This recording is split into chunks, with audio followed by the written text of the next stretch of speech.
ത്രിയേക ദൈവത്തിന്റെ വലിയ തിരുനാമം മഹത്വപ്പെടട്ടെ.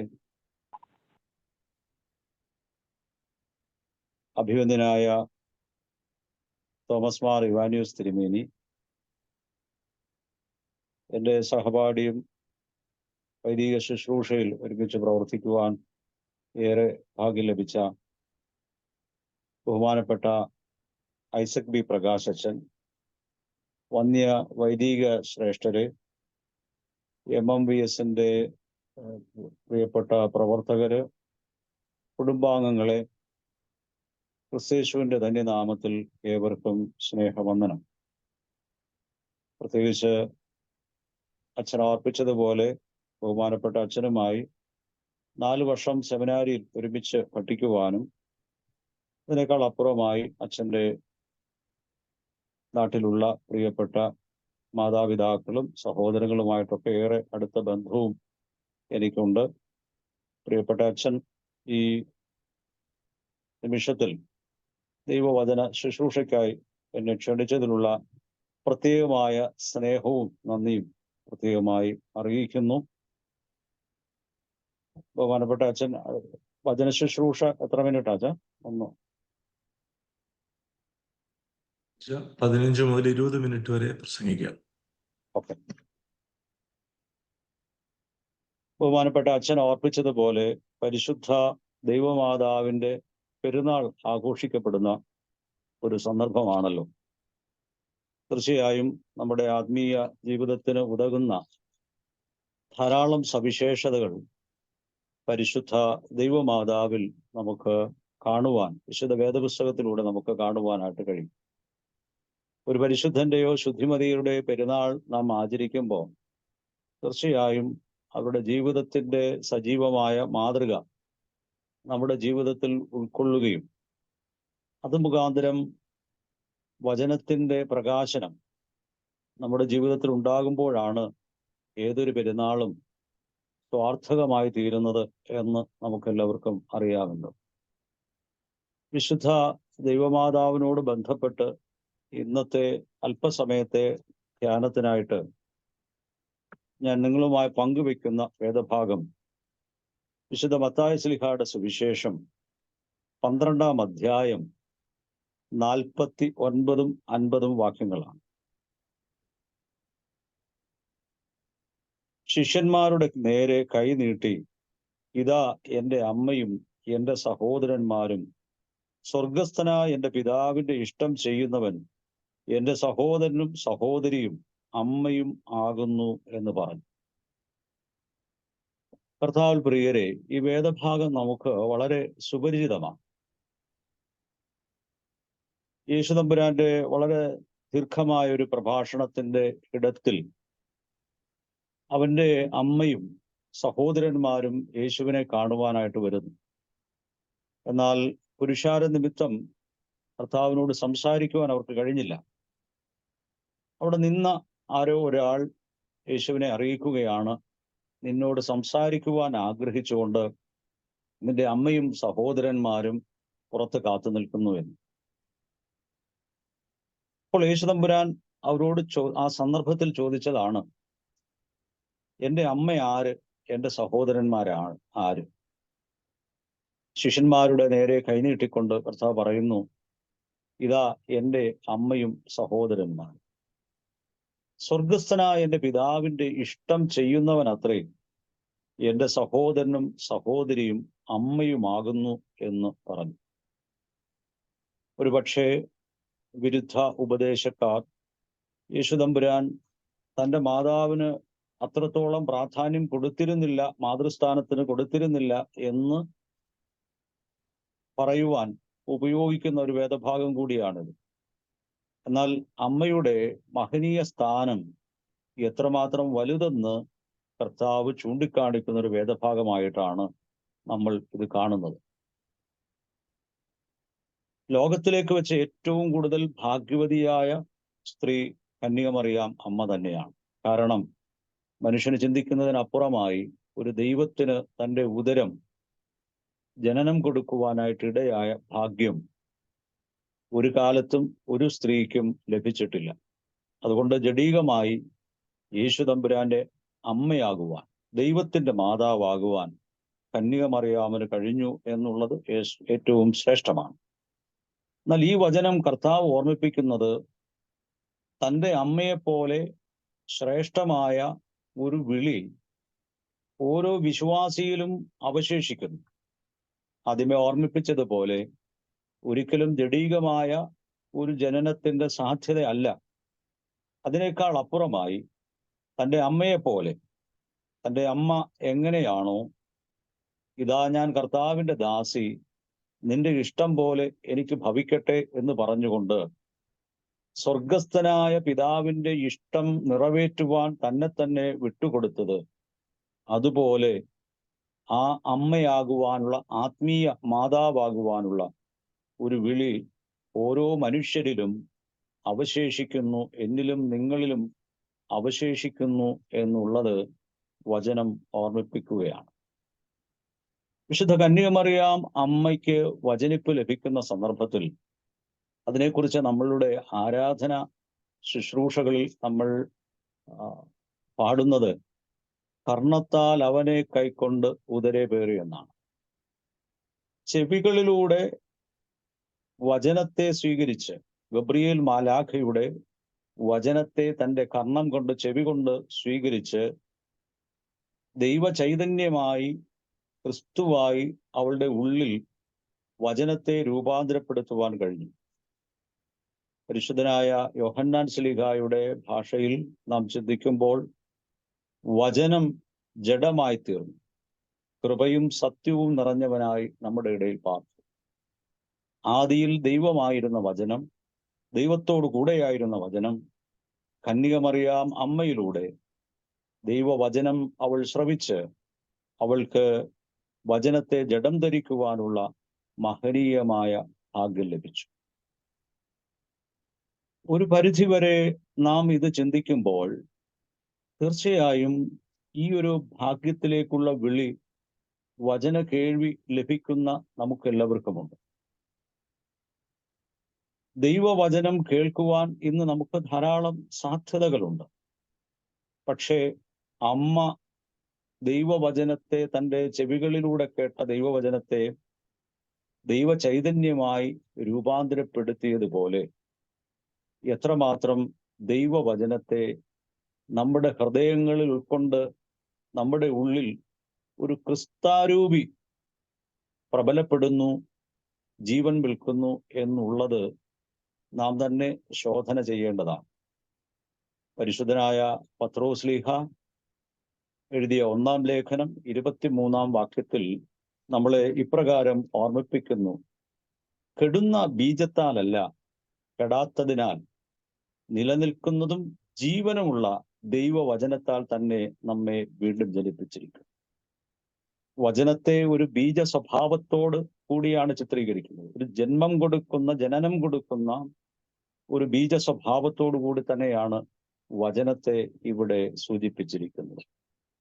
പ്രിയമുള്ളവരെ, നമ്മുടെ ജീവിതത്തിൽ പരിശുദ്ധ അമ്മയെ ഓർക്കുന്ന ഈ ദിവസങ്ങളിൽ നമുക്ക് സ്വയം ഒരു ശോധനയ്ക്ക്, ദൈവവചനം എന്നിൽ ഒരു ശിശുവായി, ക്രിസ്തുവായി കരുപ്പിടിക്കുന്ന ഒരു രൂപാന്തരീകരണത്തിലേക്ക് ദൈവവചനത്തിൻ്റെ കേൾവികൾ നമ്മളെ നയിക്കുന്നുണ്ടോ എന്ന് ചിന്തിക്കുവാൻ ഇത്തരം സന്ദർഭങ്ങൾ, പ്രത്യേകിച്ച് ദൈവമാതാവിനെ ഓർക്കുന്ന ദിവസങ്ങളും സന്ദർഭങ്ങളും നമുക്ക് രൂപാന്തരപ്പെടുത്തുവാൻ കഴിയട്ടെ എന്ന് ഞാൻ പ്രാർത്ഥിക്കുന്നു.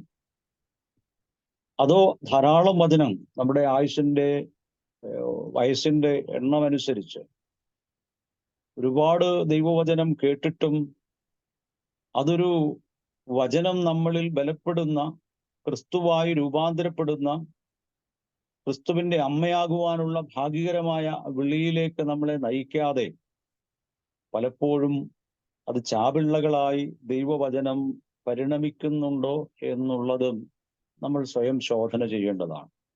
തീർച്ചയായും വിശുദ്ധ കന്യകമറിയാം അമ്മയെപ്പോലെ വചനത്തെ ക്രിസ്തു ശരീരമായി നമ്മുടെ ജീവിതത്തിൽ രൂപാന്തരപ്പെടുത്തുവാൻ കഴിയുമ്പോഴാണ് എൻ്റെ അമ്മ ആര് എന്നുള്ള ചോദ്യത്തിന് ക്രിസ്തു നൽകുന്ന ഈ ഉത്തരം ക്രിസ്തുവിന്റെ വചനം സ്വീകരിക്കുന്ന ഓരോരുത്തരും, സ്വർഗസ്ഥനായ പിതാവിന്റെ ഇഷ്ടം ചെയ്യുന്ന ഓരോരുത്തരും എൻ്റെ മാതാവ് ആകുന്നു എന്ന വിളിയിലേക്ക് പ്രവേശിക്കുന്നു. ഒരു അമ്മയാകുന്ന ഒരു അനുഭവം എന്ന് പറയുന്നത് ഒരുപക്ഷെ ഇവിടെ കൂടിയിരിക്കുന്ന ഭൂരിപക്ഷം എല്ലാവരും അമ്മമാർ എന്ന പദവിയിലൂടെ കടന്നു പോകുന്നവരാണ്. ഒരു സ്ത്രീയുടെ ജീവിതത്തിൽ, ഒരു പെൺകുട്ടിയുടെ ജീവിതത്തിൽ അമ്മയാകുന്നു എന്ന് പറയുന്ന ഒരു പ്രക്രിയ തികച്ചും വ്യത്യസ്തമായ ഒരു അനുഭവ തലം തന്നെയാണ്.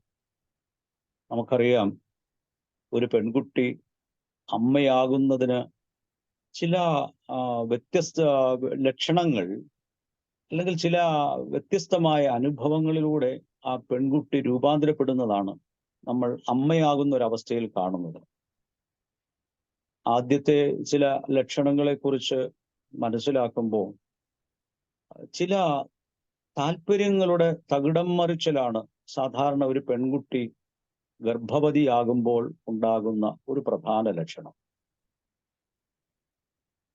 ദൈവവചനം നമ്മളിൽ ക്രിസ്തു ചൈതന്യമായി രൂപാന്തരപ്പെടുമ്പോഴും ഇപ്രകാരം നമുക്കറിയാം,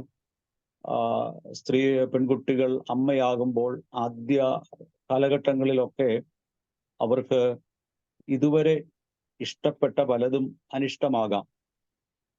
ഇതുവരെ അനിഷ്ടമായതിനോട് ചിലപ്പോൾ കൂടുതൽ പ്രിയമുണ്ടാകാം. അതാണ് ഞാൻ ജീവിതത്തിന്റെ തകിടം മറിച്ചൽ എന്ന് ഓർപ്പിച്ചത്. താല്പര്യങ്ങളിൽ പുതിയ താല്പര്യങ്ങൾ ജനിക്കുകയും പ്രീതികളിൽ ചില അപ്രീതികൾ ഉണ്ടാകുകയും ചെയ്യുന്ന ഒരു തകിടം മറിച്ചലിന്റെ ക്രമമാണ് അവളുടെ ജൈവികമായ ക്രമത്തിൽ ഒരു സ്ത്രീ അനുഭവിക്കുന്ന ഗർഭവതിയുടെ ലക്ഷണങ്ങൾ. വചനം നമ്മളിൽ യഥാർത്ഥത്തിൽ ചാപിള്ളകളാകാതെ അതൊരു വചനത്തിന്റെ ശിശുവായി ക്രിസ്തുവായി നമ്മളിൽ പരിണമിക്കുന്നുണ്ടെങ്കിലും തീർച്ചയായും ഇത്തരം ചില ജീവിതത്തിന്റെ തകിടം മറിച്ചലുകളുടെ അനുഭവങ്ങളിലൂടെ ജീവിതം കടന്നുപോകും എന്നുള്ളത് വചനം നമ്മളെ ഓർമ്മിപ്പിക്കുന്നുണ്ട്. അതുകൊണ്ടാണ് മരുഭൂമിയിൽ വിളിച്ചു പറയുന്ന യോഹന്നാൻ സ്നാപകൻ ക്രിസ്തുവിന്റെ വചനത്തെ സാക്ഷീകരിച്ചുകൊണ്ട് അതിനെ സ്വാഗതം ചെയ്തുകൊണ്ട് പ്രകാരം പറയുന്നത്, ദൈവരാജ്യം സമീപിച്ചിരിക്കുന്നത് കൊണ്ട് മാനസാന്തരപ്പെടുവിൻ. ക്രിസ്തുവിന്റെ വചന സുവിശേഷവും ക്രിസ്തു പറയുമ്പോഴും ശ്ലീഹന്മാർ അറിയിക്കുമ്പോഴും ഇതേ വാക്കാണ്, ദൈവരാജ്യം സമീപിച്ചിരിക്കുന്നത് കൊണ്ട് മാനസാന്തരപ്പെടുവിൻ. മാനസാന്തരം എന്ന് പറയുന്ന ഒരു പ്രക്രിയ പലപ്പോഴും നമ്മൾ പറഞ്ഞ് അത് വല്ലാതെ മനസ്സിലാകാത്തൊരു ഭാഷയായി മാറുന്നുണ്ട്. എന്നാൽ മലയാളത്തിൽ അതിൻ്റെ ഏറ്റവും ലളിതമായ അർത്ഥം മനസ്സിന്റെ മാറ്റമാണ്, മനസ്സിന്റെ അന്തരമാണ്. ദൈവവചനം സ്വീകരിക്കുന്ന ഒരാളുടെ ഇഷ്ടാനിഷ്ടങ്ങളിലും താല്പര്യങ്ങളിലും ഉണ്ടാകുന്ന തകിടം മറിച്ചിലാണ് യഥാർത്ഥത്തിൽ മാനസാന്തരം എന്ന് പറയുന്നത്. ഇതുവരെ നമ്മൾക്ക് സുരക്ഷിതമെന്ന് തോന്നിയ ചില താല്പര്യങ്ങൾ, ചില പറ്റുകൾ, ചില ഗന്ധങ്ങൾ, ചില രുചികൾ, അത് ആ താല്പര്യങ്ങൾ അരുചികളായി രൂപാന്തരപ്പെടുകയും എന്നാൽ ഇതുവരെ നമുക്ക് താല്പര്യമില്ലാത്ത പല കാര്യങ്ങളും താല്പര്യപൂർവമായി രൂപാന്തരപ്പെടുകയും ചെയ്യുന്ന അവസ്ഥയാണ് മാനസാന്തരം. ഇതാണ് ദൈവവചനം ഒരാളിൽ കരുപ്പിടിക്കുമ്പോൾ ഉണ്ടാകുന്ന തകിടം മറിച്ചിൽ എന്ന് പറയുന്നത്. വളരെ വ്യക്തമായി നമുക്ക് പുതിയ നിയമത്തിലൊരു വ്യക്തിയെ ഉദാഹരണമായി പറഞ്ഞുകൊണ്ട് അത് ഞാനൊന്ന് വിശദീകരിച്ചു കൊള്ളട്ടെ. വിശുദ്ധ ലൂക്കോസിന്റെ സുവിശേഷം 19-ാം അധ്യായം 1 മുതൽ 10 വരെയുള്ള വാക്യങ്ങളിൽ നമ്മൾ കാണുന്ന സക്കായിയുടെ മാനസാന്തരം. ക്രിസ്തു അവന്റെ സന്ദർഭമൊക്കെ നമുക്ക് വളരെ സുപരിചിതമാണ്, വിവരിക്കുന്നില്ല. ക്രിസ്തു അവന്റെ ഭവനത്തിൽ ചെന്നു, അവന്റെ വിരുന്നിൽ പങ്കെടുത്തു.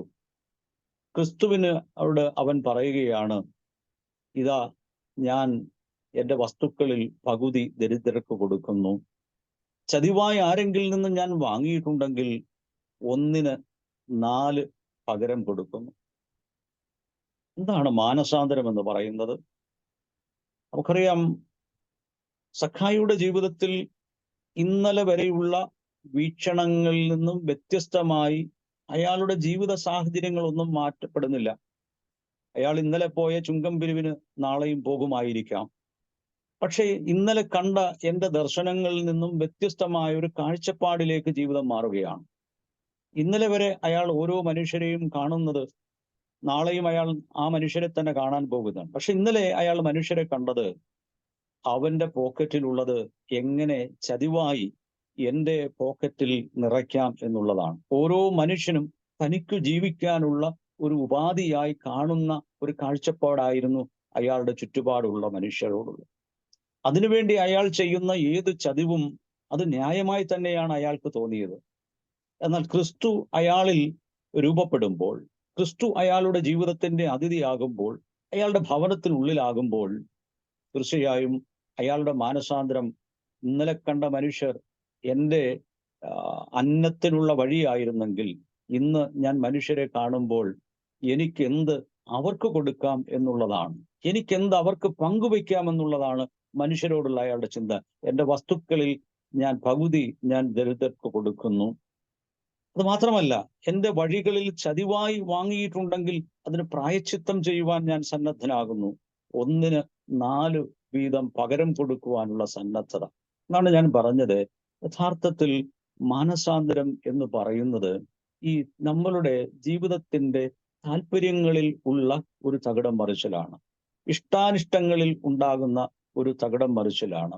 അതുകൊണ്ട് ഈ പരിശുദ്ധ അമ്മയെക്കുറിച്ച് നാം ചിന്തിക്കുമ്പോൾ, ജീവിതത്തിൽ വചനം ബലപ്പെടുന്നു എന്ന് നാം ചിന്തിക്കുമ്പോൾ ഒരു ടെസ്റ്റിംഗ് ഡോസ്, ഗർഭവതികളൊക്കെ പരീക്ഷണം തങ്ങൾക്ക് ഗർഭവതി ആയിട്ടുണ്ടോ എന്നുള്ള ടെസ്റ്റുകളൊക്കെ നടത്താറുണ്ട്. ഒരു വിശ്വാസിക്ക് ക്രിസ്തുവിന് ജന്മം കൊടുക്കുന്നോ എന്നുള്ളത് ഒരു ചെറിയ ടെസ്റ്റിംഗ് ആയിട്ട് നമ്മൾ വെച്ചു കഴിഞ്ഞാൽ ജീവിതത്തിൽ ഇന്നലെയുള്ള വീക്ഷണങ്ങളിൽ നിന്നും, മനുഷ്യരോടുള്ള വീക്ഷണങ്ങളിൽ നിന്നും, ദൈവത്തോടുള്ള വീക്ഷണങ്ങളിൽ നിന്നും, ജീവിതത്തോടുള്ള നമ്മളുടെ നിലപാടുകൾ, ഇതിലൊക്കെയുള്ള വീക്ഷണങ്ങളിൽ ഒരു തകിടം മറിച്ചൽ സംഭവിക്കുന്നുണ്ടോ എന്ന് സ്വയം ശോധന ചെയ്യുന്നതിലൂടെ തീർച്ചയായും നമുക്ക് വചനം ജീവിതത്തിൽ സ്വാർത്ഥകമായി തീരുന്നുണ്ടോ എന്ന് ചിന്തിക്കുവാനായിട്ട് കഴിയും. തീർച്ചയായും അപ്രകാരം ജീവിതത്തിന്റെ ഒരു തകിടം മറിച്ചൽ എല്ലായിടത്തും പഴയ നിയമത്തും പുതിയ നിയമത്തിലും ഒക്കെ ദൈവഭക്തരായ മനുഷ്യരിൽ നാം കാണുന്നുണ്ട്. ഇന്നലെ വരെയുള്ള താല്പര്യങ്ങളിൽ നിന്ന് വ്യത്യസ്തമായി പുതിയ താല്പര്യങ്ങളിലേക്ക്, അല്ലെങ്കിൽ ഭൗതികമായ മനുഷ്യരിൽ നിന്നും വ്യത്യസ്തമായ ഒരു നിലപാടിലേക്ക് നമ്മുടെ ജീവിതം മാറുന്നു. നമുക്കറിയാം, ഹബക്കൂക്ക് പ്രവാചകന്റെ പുസ്തകം പ്രസിദ്ധമായൊരു വാക്കാണല്ലോ. 3-ാം അധ്യായം 17 മുതലുള്ള വാക്യങ്ങളിൽ, അത്തിവൃക്ഷം ഫലം തരുകയില്ല, ഒലിവ് മരത്തിലെ പ്രയത്നം നിഷ്ഫലമായി പോകും, മുന്തിരി രസത്തിന്റെ അനുഭവം ഉണ്ടാകുകയില്ല, നിലങ്ങൾ ആഹാരം വിളയിക്കുകയില്ല, ആട്ടിൻകൂട്ടം തൊഴുത്തിൽ നിന്ന് നശിച്ചു പോകും, ഗോശാലകളിൽ കന്നുകാലികൾ ഉണ്ടായിരിക്കില്ല, എങ്കിലും ഞാൻ യഹോവയിൽ ആനന്ദിക്കും. എല്ലാം ലോകപ്രകാരം ഒരു മനുഷ്യന് സുഖവും സന്തോഷവും തരുന്ന, എല്ലാം പ്രതികൂലമാകുന്ന ഒരു പലസ്തീനിലെ കർഷകന്റെ മനസ്സ് സന്തോഷിപ്പിക്കുന്നതാണ് യഥാർത്ഥത്തിൽ ഈ ഒലിവും അത്തിയും മുന്തിരിയും, അതല്ലെങ്കിൽ അയാളുടെ കന്നുകാലികളുടെ വർധനവും ആട്ടിൻകൂട്ടവും ഗോശാലകളിലെ കന്നുകാലികളും ഒക്കെ. പക്ഷേ അവിടെ അയാളുടെ സന്തോഷം, ശയന നമസ്കാര സങ്കീർത്തനത്തിൽ നമ്മൾ ചൊല്ലിക്കിടക്കാറുണ്ടല്ലോ, ധാന്യവും വീഞ്ഞും വർദ്ധിച്ചപ്പോൾ അവർക്കുണ്ടായതിലും അധികം സന്തോഷം നീ എൻ്റെ ഹൃദയത്തിന് നൽകി. സാധാരണ മനുഷ്യന്റെ മനസ്സിന്റെ പറ്റിന്റെ സന്തോഷങ്ങൾ എപ്പോഴും ബന്ധപ്പെട്ടിരിക്കുന്നത് ധാന്യവും വീഞ്ഞും ഭൗതികമായ കാര്യങ്ങളാണ്. പക്ഷേ യഥാർത്ഥത്തിൽ ഒരു ഭക്തനായ മനുഷ്യന്റെ, ദൈവവചനാനുസരിയായി ജീവിക്കുന്ന ഒരു മനുഷ്യന്റെ ഹൃദയങ്ങളുടെ ഉൾത്തടങ്ങളിൽ അതിനൊക്കെ ഉപരിയായി ദൈവത്തിലുള്ള സന്തോഷം. ഹബക്കൂക്ക് പറയുന്നുണ്ടല്ലോ, എങ്കിലും ഇതൊക്കെ നശിച്ചു പോയാലും എങ്കിലും ഞാൻ യഹോവയിൽ ആനന്ദിക്കും, രക്ഷയുടെ ദൈവത്തിൽ ഘോഷിച്ചുല്ലസിക്കും. ഇവിടെ തീർച്ചയായും മറിയാം പറയുന്ന ഗർഭവതി അനുഭവത്തിലേക്ക് മാറുന്ന മറിയാം പറയുന്ന വാക്കുകളും ശ്രദ്ധേയമാണ്. പരിശുദ്ധാത്മാവിൽ നിറഞ്ഞ് ഏലിശുബായുടെ അടുക്കൽ ചെല്ലുമ്പോൾ, എൻ്റെ ഉള്ളം കർത്താവിനെ മഹത്വപ്പെടുത്തുന്നു, എൻ്റെ ആത്മാവ് എൻ്റെ രക്ഷിതാവായ ദൈവത്തിൽ ഉല്ലസിക്കുന്നു. ചുറ്റും പ്രതികൂലതകളുടെ ക്രൂരതകൾ ഉള്ള അനുഭവങ്ങൾ നിലനിൽക്കുമ്പോഴും ഗർഭവതിയാകുന്ന സ്ത്രീയുടെ വയറ് അത് വലുതാകുന്നത് ഒരിക്കലും വിവാഹം ചെയ്യപ്പെടാത്ത ഒരു പെൺകുട്ടിയെ സംബന്ധിച്ചിടത്തോളം ചോദ്യചിഹ്നമാണ്. പക്ഷേ ലോകത്തിന്റെ എന്ത് മാനഹാനി ഉണ്ടായാലും ഉള്ളത്തിലുള്ളത് ക്രിസ്തുവാണെന്നുള്ള ബോധ്യത്തിൽ അവൾ പറയുകയാണ്, എൻ്റെ ഉള്ളം കർത്താവിനെ മഹിമപ്പെടുത്തുന്നു, എൻ്റെ ആത്മാവ് എൻ്റെ രക്ഷിതാവായ ദൈവത്തിൽ ഉല്ലസിക്കുന്നു. എൻ്റെ വാക്കുകളെ ഉപസംഹരിക്കുകയാണ്. പരിശുദ്ധ ദൈവമാതാവിൻ്റെ പെരുന്നാൾ നമ്മൾ ആചരിക്കുമ്പോൾ പരിശുദ്ധ ദൈവമാതാവിൻ്റെ ജീവിതത്തിൽ കണ്ട നല്ല മാതൃകകളെ ഉൾക്കൊള്ളുക. ക്രിസ്തു തന്നെ ഒരു വെല്ലുവിളി നമ്മളിലേക്ക് ഉയർത്തുന്നു, എൻ്റെ അമ്മയാകാനുള്ള വെല്ലുവിളി. പരിശുദ്ധ മാതാവിൻ്റെ ജീവിതങ്ങളെ മനസ്സിലാക്കുമ്പോൾ ആ വെല്ലുവിളികളെ സ്വീകരിക്കുന്നത് വഴിയായി ഈ പരിശുദ്ധ പെരുന്നാൾ അർത്ഥപൂർണമായി ജീവിതത്തിൽ പ്രാവർത്തികമാക്കുവാൻ ഇടയാകട്ടെ എന്ന് പ്രാർത്ഥിക്കുന്നു. പ്രത്യേകിച്ച് മലയാളികളായ നമുക്കെല്ലാം വളരെ സന്തോഷകരമായ എവിടെയായിരുന്നാലും ഓണത്തിൻ്റെ ദിനങ്ങൾ കടന്നു വരുന്നത് ഏറെ സന്തോഷമാണ്. നിങ്ങൾക്കെല്ലാവർക്കും ഓണാശംസകൾ എൻ്റെ വ്യക്തിപരമായ നാമത്തിൽ നേർന്നുകൊള്ളുന്നു. ഇതിനൊരവസരം തന്ന ബഹുമാനപ്പെട്ട എൻ്റെ പ്രിയപ്പെട്ട സ്നേഹിതൻ ഐസക്കച്ചനോടും വചനം ശ്രവിച്ച എല്ലാ പ്രിയപ്പെട്ടവരോടുമുള്ള നന്ദിയും സ്നേഹവും ഒറ്റ വാക്കിൽ അറിയിക്കുന്നു. ദൈവം നമ്മെ അനുഗ്രഹിക്കട്ടെ. അഭിമന്യ തിരുമേനി, ഏറ്റവും പ്രിയങ്കരനായ ഷാജൻ അച്ഛൻ, കർത്താവിൽ പ്രിയ വിശ്വാസ സമൂഹമേ, തികഞ്ഞ ശാന്തതയിൽ സ്വച്ഛമായ ഒരു ജലാശയത്തിന്റെ മുമ്പിൽ നിശ്ചലമായ ജലത്തെ നോക്കിയിരിക്കാൻ പ്രേരിപ്പിക്കുന്ന രീതിയിലും അതിന്റെ ആഴം കൃത്യമായി ദിശാബോധത്തോടെ അളന്നെടുക്കുവാൻ നമ്മുടെ ബുദ്ധിയെ പ്രകാശിപ്പിക്കുന്ന ഏകാഗ്രമായ ചിന്തകളോടും പ്രിയപ്പെട്ട അച്ഛൻ ദൈവമാതാവിന്റെ അനുഗ്രഹീതമായ ജീവിതത്തിന്റെ ചില താളുകളെ നമ്മുടെ മുമ്പിലേക്ക് അടർത്തി വെക്കുകയും നമ്മുടെ ജീവിതത്തിൽ അത് എത്രമാത്രം ചേർത്ത് വെക്കേണ്ടതാണെന്ന് നമ്മളെ ഗൗരവമായി പഠിപ്പിക്കുകയും ചെയ്യുകയാണ് ചെയ്തത്. ഞാൻ ആദ്യം സൂചിപ്പിച്ചതുപോലെ അച്ഛൻ്റെ വാക്കുകളൊക്കെ അളന്നും തൂക്കിയും കൃത്യമായ അളവിലും ഒരു ഓപ്റ്റിമം ലെവലിൽ തന്നെ കാര്യങ്ങൾ അവതരിപ്പിക്കാൻ പ്രിയപ്പെട്ട അച്ഛന് സാധിച്ചു. വിശദീകരണങ്ങൾ ആവശ്യമുള്ളതൊക്കെ വേദപുസ്തകത്തിൽ നിന്നും ചേർത്ത് വെച്ചു, പഴയ നിയമത്തിൽ നിന്നും പുതിയ നിയമത്തിൽ നിന്നും. ഒപ്പം ഒരു അമ്മയുടെ ഉദരം ഒരു കുഞ്ഞിനെ രൂപപ്പെടുത്തുവാൻ തക്കവണ്ണം എപ്രകാരം ക്രമപ്പെടുന്നു, ആ ചിന്തയോടെ സമാനമായി ക്രിസ്തുവിന്റെ ജീവിതം നമ്മുടെ ഹൃദയത്തിലും നമ്മുടെ ജീവിതത്തിലും എപ്രകാരം ഉരുവാക്കപ്പെടണം, ഈ ചിന്തയെ വളരെ സ്നേഹപൂർവ്വം പ്രിയപ്പെട്ട അച്ഛൻ അവതരിപ്പിച്ചു. കേട്ട് അതിന് വിധികർത്താക്കളായി തീരുവാൻ നമുക്ക് എളുപ്പമാണ്. നല്ല പ്രസംഗമായിരുന്നു, നല്ല ചിന്തകൾ ഉണ്ടായിരുന്നു. അതിനേക്കാളൊക്കെ ഉപരിയായി ഈ 6-ാം ദിവസം, ജനനപ്പെരുന്നാളിന്റെ നോമ്പുകാലത്തിന്റെ 6-ാം ദിവസം, ഈ കേട്ടതായ വേദവചനം എന്നിൽ ഒരു ക്രിസ്തുവിനെ ഉളവാക്കുവാൻ, ഒരു പുതിയ പ്രകാശം എൻ്റെ ഹൃദയത്തിലും ജീവിത രീതിയിലും ഉൽപ്പാദിപ്പിക്കപ്പെടുവാൻ ഇത് അനിവാര്യമാകുമോ? അതിന് എൻ്റെ ജീവിതത്തിൽ ഏതൊക്കെ കാര്യങ്ങൾ ഞാൻ മാറ്റിവെക്കണം? ഗർഭിണിയാകുന്ന ഒരു സ്ത്രീ അന്നുവരെ അവളുടെ ജീവിതത്തിലെ ധാരാളം കാര്യങ്ങൾ മാറ്റിവെച്ച് പുതിയൊരു ഹൃദയതാളത്തിലേക്ക്, ഒരു ഹൃദയമിടിപ്പിലേക്ക് തൻ്റെ ജീവിതത്തെ മാറ്റുന്ന ഒരവസ്ഥയുണ്ട്. അതുപോലെ ക്രിസ്തുവിനെ കുറിച്ചുള്ള ഈ ദാർശനികമായ ആശയങ്ങൾ നമ്മളിൽ എപ്രകാരം ഒരു പുതുക്കത്തിന്റെ ചിന്ത ഉണ്ടാക്കാൻ സാധ്യത തെളിയും എന്ന് ശാന്തമായി എല്ലാവരും ചിന്തിക്കണം. മറ്റുള്ളവർക്ക് അങ്ങനെ ഉണ്ടാകാൻ നമുക്ക് വേണേ പ്രാർത്ഥിച്ച് ഈ വിഷയത്തിൽ നിന്ന് ഒഴിവാക്കപ്പെടാം. ഞങ്ങളുടെ പള്ളിയിലെ ഇന്ന ആളുകൾക്ക്, ഇന്ന അച്ഛന്മാർക്ക്, ഇന്ന ദേശക്കാർക്കൊക്കെ ഇത് വളരെ നല്ലതായിരിക്കും എന്ന് ചിന്തിക്കുന്നതിനേക്കാൾ ഇതെനിക്ക് അനിവാര്യമാണ് എന്ന് സ്വയം ചിന്തിച്ചുകൊണ്ട് അവരവർ ഇതിന്റെ ഉത്തരവാദിത്വം ഏറ്റെടുക്കുമ്പോഴാണ് ഇതൊരു പുതിയ ജീവനായി, പുതിയ അനുഭവമായി ഉദിക്കപ്പെടുന്നത്, ഒരു പ്രകാശമായി തീരുന്നത്. പ്രിയപ്പെട്ട അച്ഛൻ്റെ വിലപ്പെട്ട സമയത്തിനും വളരെ അനുഗ്രഹീതമായി ഹൃദയസ്പർശിയായി സംസാരിക്കുവാൻ ദൈവം നൽകിയ ഈ അവസരത്തിന് പ്രിയപ്പെട്ട അച്ഛനോടും അച്ഛൻ്റെ എല്ലാ ശുശ്രൂഷകളോടുമുള്ള പ്രത്യേകമായ സ്നേഹം ഈ ഭദ്രാസനത്തിന് വേണ്ടി, പ്രത്യേകിച്ച് അഭിമന്യ തിരുമനസ്സിന് വേണ്ടി അറിയിക്കുകയാണ്. കേട്ടവരെല്ലാം ഈ 8 നോമ്പിന്റെ കാലഘട്ടത്തിൽ വളരെ അനുഗ്രഹീതമായ ചിന്തകൾ കൊണ്ട് നിറയപ്പെട്ടു എന്ന് ഞാൻ വിശ്വസിക്കുന്നു. ദൈവം എല്ലാവരെയും അനുഗ്രഹിക്കട്ടെ. അച്ഛന്റെ ശുശ്രൂഷകളെ, പ്രത്യേകിച്ച് ഭദ്രാസന മെത്രാപ്പോലിത്തയോടൊപ്പം ഭദ്രാസന സെക്രട്ടറി പദവും അതോടൊപ്പം തന്നെ കല്ലടയ്ക്കടുത്തുള്ള ഒരു ദേവാലയത്തിന്റെ ചുമതലയും ഒക്കെ വളരെ ഭംഗിയായിട്ട് അച്ഛൻ നിർവഹിക്കുകയാണ്. എല്ലാം നന്മയ്ക്കായി തീരട്ടെ എന്ന് പ്രത്യേകം പ്രാർത്ഥിക്കുന്നു. ദൈവം അനുഗ്രഹിക്കട്ടെ. ഞാൻ എൻ്റെ ബലഹീനമായ വാക്കുകൾ ഇവിടെ പൂർണ്ണമാക്കുന്നു.